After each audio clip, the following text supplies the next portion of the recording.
teman-teman, perkenalkan nama saya Lucia Ayusara Sianturi. Di sini saya akan menjelaskan tentang tutorial mengajar. Yang perlu pertama kali kita siapkan adalah RPP. Kali ini RPP yang saya gunakan adalah kelas 3 semester 1, tema 3, benda di sekitar, subtema 2, wujud benda, pembelajaran 4. Baik, yang pertama di bagian RPP adalah identitas. Di dalam identitas termuat satuan pendidikan, kelas semester, kemudian tema berapa, subtema berapa, pembelajaran berapa, alokasi waktu dan hari dan tanggal pelaksanaan.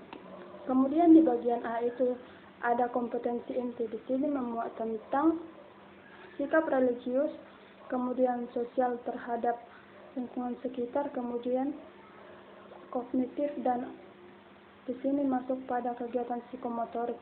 Ini dibagi atas KI 1 itu tentang afektif atau religius, kemudian kegiatan sosial di poin KI 2, kemudian KI 3 itu adalah kognitif, dan yang keempat itu adalah psikomotorik atau keterampilan.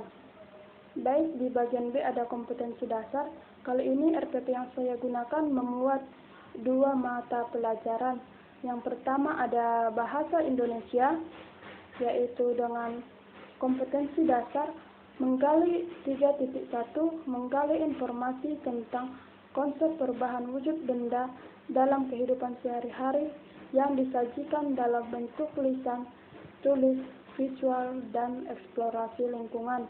Kemudian 4.1 yaitu menyajikan hasil informasi tentang konsep perubahan wujud benda dalam kehidupan sehari-hari dalam bentuk lisan, tulis, dan visual menggunakan kosakata baku yang efektif. Kemudian indikatornya yaitu menceritakan hasil pengamatannya, kemudian membaca langkah-langkah percobaan.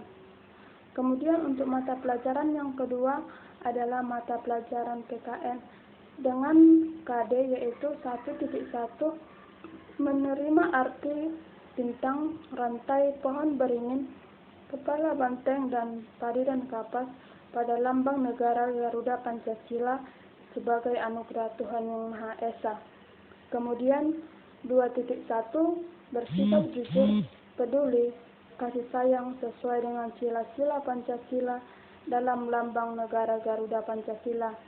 Kemudian 4.1 menceritakan arti gambar pada lambang negara Garuda Pancasila dengan indikator yang pertama, memahami kegiatan gotong royong di lingkungan sekitar dengan beragam. Yang kedua, mengerti sikap sesuai dengan sila-sila, bercerita pengalaman kegiatan gotong royong yang telah dilaksanakan.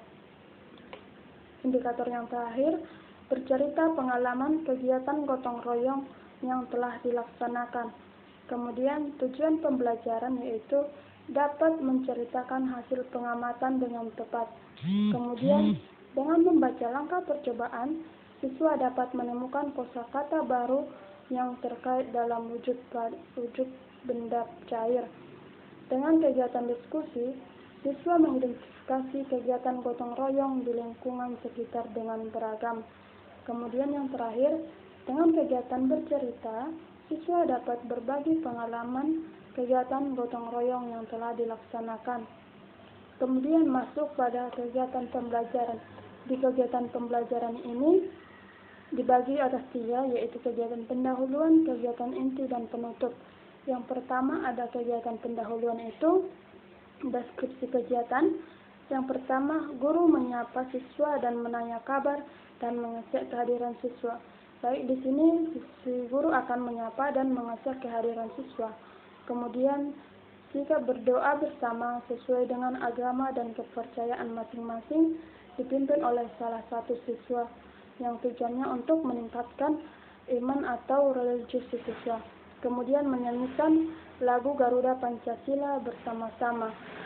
Kemudian siswa mengawali kegiatan dengan memerhatikan air yang berada di dalam gelas. Di sini si guru akan membuat sebuah media yaitu air yang ditaruh di dalam gelas bening. Kemudian siswa akan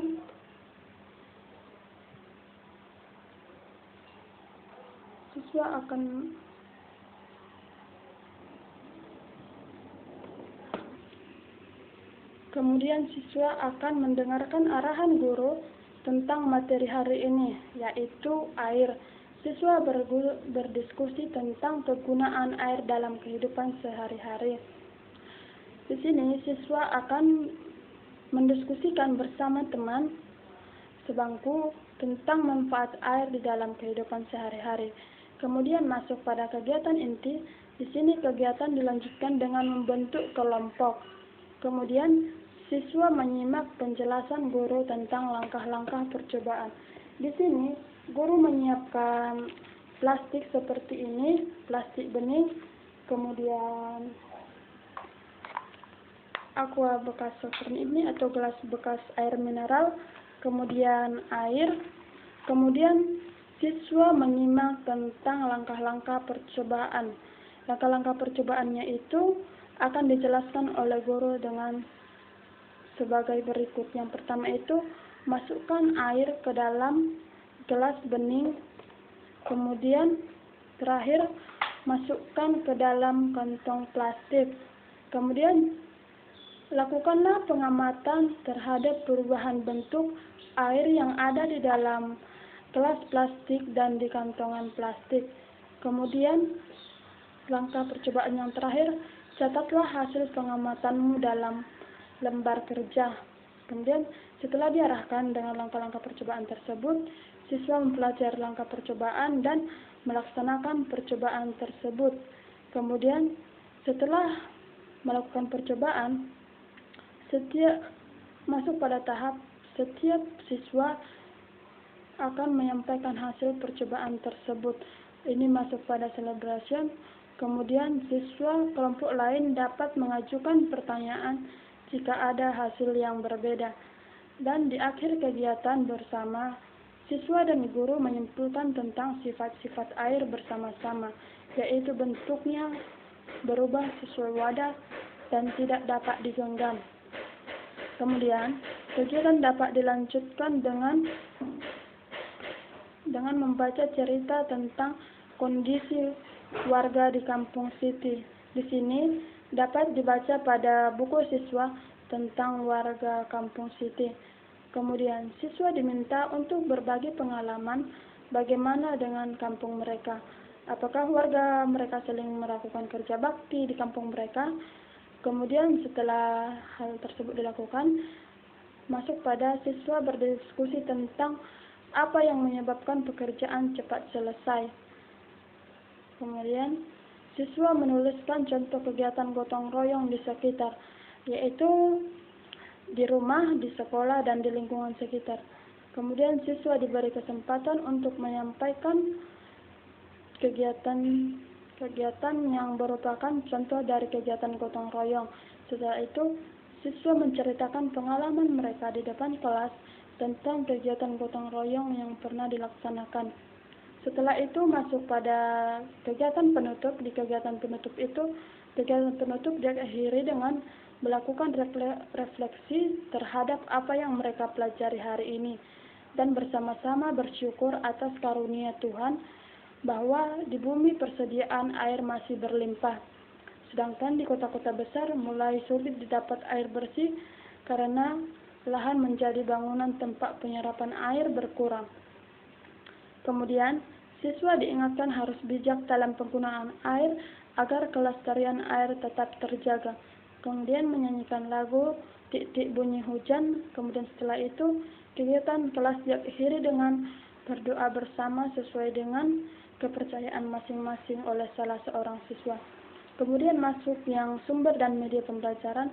Di sini sumber yang saya gunakan adalah buku guru, kemudian buku siswa, dan media yang saya gunakan itu adalah ini seperti ini. Ini adalah kegiatan digunakan pada kegiatan percobaan gelas bekas air mineral yang bening supaya siswa dapat langsung mengamati dengan mudah bentuk perubahan air tersebut.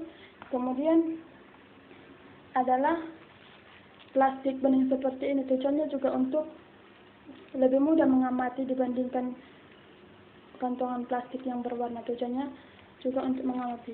Kemudian ada air yang akan digunakan oleh siswa dimasukkan ke dalam wadah-wadah tersebut.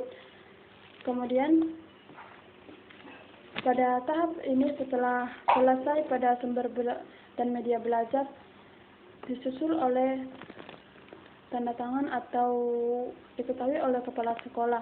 Kemudian lampiran-lampiran materi pembelajaran. Di sini metode yang digunakan adalah metode saintifik dan metode tanya jawab, ceramah, dan percobaan. Kemudian di sini juga dilakukan eksplorasi ya, yaitu mengeksplorasi tentang hasil percobaan dengan mengemukakannya kembali. Baik teman-teman, demikianlah hasil penjelasan saya tentang tutorial mengajar. Apabila ada kekurangan, saya mohon maaf. Terima kasih.